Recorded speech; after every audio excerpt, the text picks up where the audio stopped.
Sprinters are kind of high power sports, so protein's going to play a really important role there, just to really help with kind of muscle adaptations more than anything. So you're probably aiming for higher end of protein, so we talk around like the 1.8 to 2 grams per kilogram.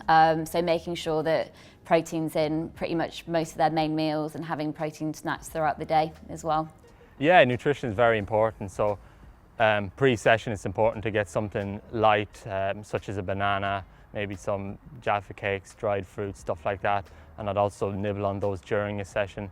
Post-session I'd get something quick in, protein shake, sandwich, so you've got your protein and carbs, fast release.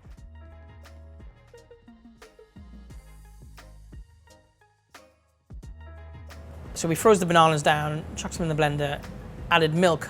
So add a little milk a little at a time just to get the blades going and to be able to create the texture we needed. Once again, you have to constantly check it, and that's what we were doing. And when we got to that texture, we stopped.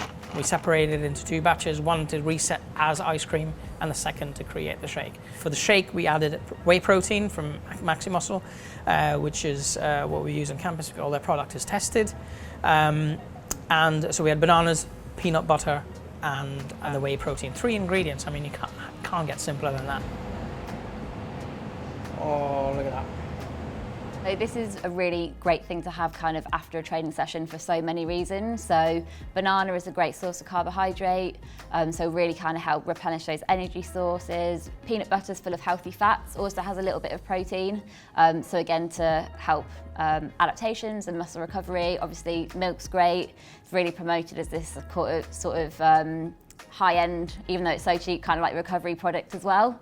And of course having it in as a shake makes this like a really easy sort of portable snack to have as well. Just put it in a shaker or put it in a smoothie blender and just take it with you for after training.